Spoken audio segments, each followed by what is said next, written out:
जय श्री कृष्ण। आपका स्वागत है भगवद गीता सार की इस श्रृंखला में, जहां हम श्लोक दर श्लोक गीता के दिव्य ज्ञान को सरल शब्दों में समझते हैं।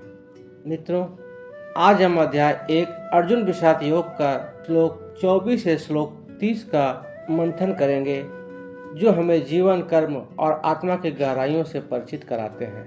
तो आइए मन को शांत कर इस दिव्य संदेश से जुड़ते हैं। अध्याय 1 श्लोक 24। संजय उचाव एवं मुक्तो ऋषिकेशो गुडोकेशन भारत सियन्योरुभ्योर मध्य स्थापित्वा रथोत्तमम्। संजय ने कहा, हे भरतवंशी, अर्जुन द्वारा इस प्रकार संबोधित किए जाने पर भगवान कृष्ण ने दोनों दलों के बीच में उस उत्तम रथ को लाकर खड़ा कर दिया। मित्रों, इस श्लोक में अर्जुन को गुडाकेश कहा गया है।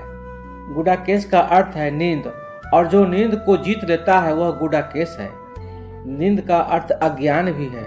अतः अर्जुन ने कृष्ण की मित्रता के कारण नींद तथा अज्ञान दोनों पर विजय प्राप्त की थी। कृष्ण के भक्त के रूप में वह कृष्ण को क्षण भर भी नहीं भुला पाया, क्योंकि भक्त का स्वभाव ही ऐसा होता है, जहाँ तक कि चलते अथवा सोते हुए भी कृष्ण के नाम, रूप, गुणों तथा लीलाओं के चिंतन से कभी मुक्त नहीं रह सकता। अतः कृष्ण का भक्त उनका निरंतर चिंतन करते हुए नींद तथा अज्ञान दोनों को जीत सकता है। इसी को कृष्ण भावनामृत या समाधि कहते हैं। प्रत्येक जीव की इंद्रियों तथा मन के निर्देशक अर्थात ऋषिकेश के रूप में कृष्ण अर्जुन के मंतव्य को समझ गए कि वह क्यों सेनाओं के मध्य में रथ को खड़ा करवाना चाहता है। अतः उन्होंने वैसा ही किया और फिर वे इस प्रकार बोले, भीष्म द्रोण प्रमुखता सर्वेषां च महीक्षिताम उचाव पार्थ पश्यतान संवेतान कुरुनिति। अर्थात भीष्म, द्रोण तथा विश्व भर के अन्य समस्त राजाओं के सामने भगवान ने कहा कि हे पार्थ, यहाँ पर एकत्र सारे कुरुओं को देखो।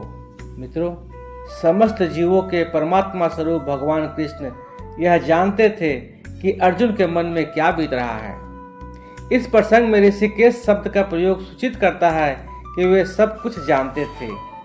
इसी प्रकार पार्थ शब्द अर्थात पृथा या कुंती पुत्र भी अर्जुन के लिए प्रयुक्त होने के कारण महत्वपूर्ण है। मित्र के रूप में वे अर्जुन को बता देना चाहते थे कि अर्जुन उनके पिता वासुदेव की बहन पृथा का पुत्र था, इसलिए उन्होंने अर्जुन का सारथी बनना स्वीकार किया था। किंतु जब उन्होंने अर्जुन से कुरुओं को देखो कहा तो उसका क्या अभिप्राय था? क्या अर्जुन वहीं पर रुककर युद्ध करना नहीं चाहता था? कृष्ण को अपनी बुआ पृथा के पुत्र से कभी ऐसी आशा नहीं थी। इस प्रकार से कृष्ण ने अपने मित्र की मन स्थिति को पूर्व सूचना परिभाष बस दी है। अध्याय 1 श्लोक 26। तत्र पश्चात स्थितानार्थ पितृनाथ पितामह आचार्य मातुलाम भातुरम पुत्रान पौत्रान सखीनस्तथा ससुरान सुहृद सचैव सेनयोरुभयोरपि। अर्थात अर्जुन ने वहां पर दोनों पक्षों की सेनाओं के मध्य में अपने चाचाओं, ताऊओं, पितामहों, गुरुओं, माताओं, भाइयों, पुत्रों, पौत्रों, मित्रों, ससुरों और शुभ चिंतकों को भी देखा। मित्रों, अर्जुन युद्ध भूमि में अपने सभी संबंधियों को देख सका।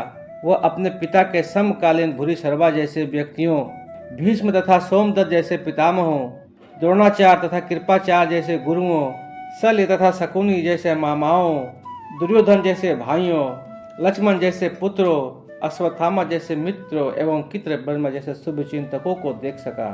वह उन सेनाओं को भी देख सका जिसमें उनके अनेक मित्र थे।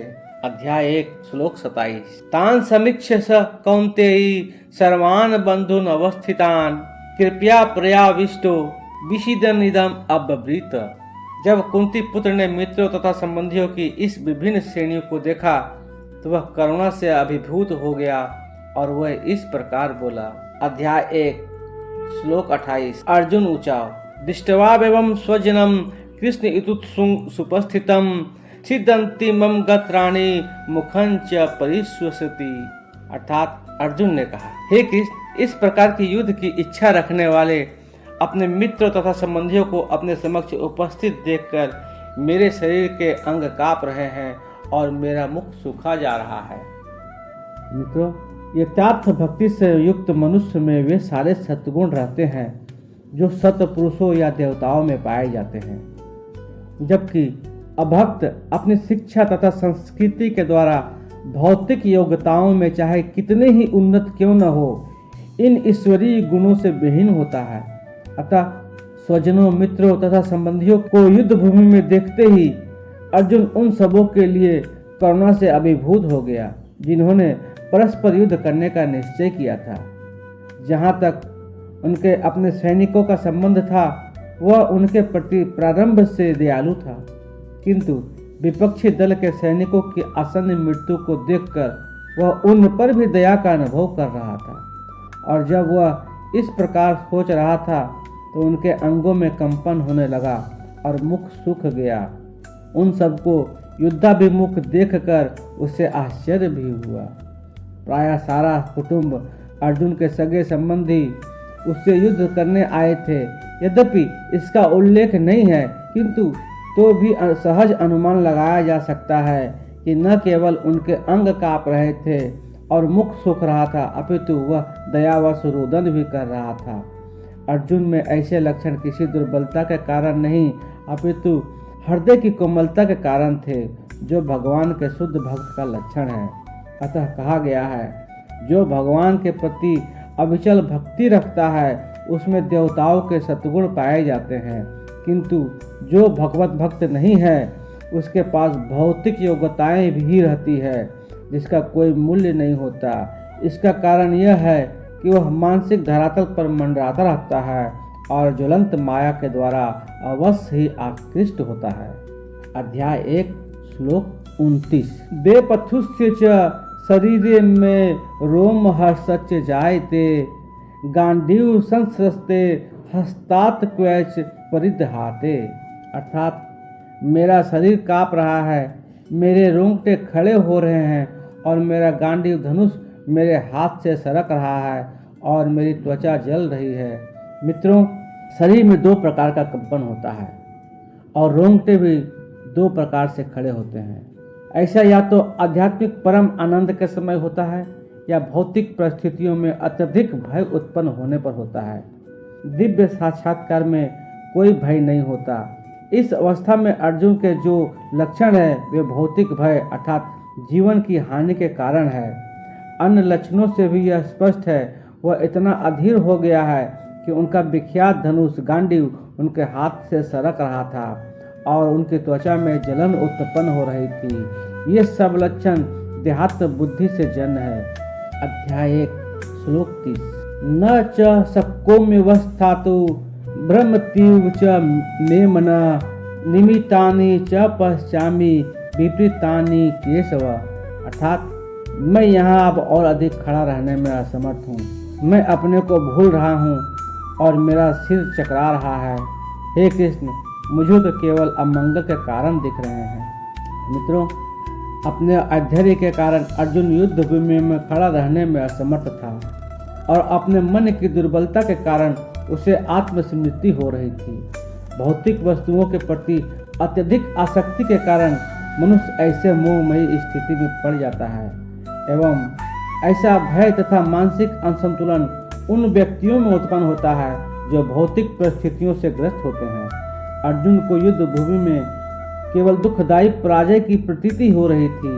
वह शत्रु पर विजय पाकर भी सुखी नहीं होगा। निमित्तानि विपरीतानि शब्द महत्वपूर्ण है। जब मनुष्य को अपनी आशाओं में केवल निराशा दिखती है तो वह सोचता है, मैं यहाँ क्यों हूँ। प्रत्येक प्राणी अपने में तथा अपने स्वार्थ में रुचि रखता है, किसी भी परमात्मा में रुचि नहीं होती। कृष्ण की इच्छा से अर्जुन अपने स्वार्थ के प्रति अज्ञान दिखा रहा है। मनुष्य का वास्तविक स्वार्थ तो विष्णु या कृष्ण में निहित है। बुद्धिजीव इसे भूल जाते हैं, इसलिए उसे भौतिक कष्ट उठाने पड़ते हैं। मित्रों, आपने अभी भगवत गीता के अध्याय 1 का श्लोक 24 से श्लोक 30 का सार सुना। यदि इस ज्ञान ने आपके मन को स्पर्श किया हो तो कृपया इस वीडियो को लाइक करें और उसे उन लोगों तक पहुंचाएं जिन्हें इस ज्ञान की आवश्यकता है। भगवत गीता के ज्ञान को जन जन तक पहुंचाना हमारा प्रयास है। आप भी इसमें सहभागी बने, वीडियो को शेयर कर इस ज्ञान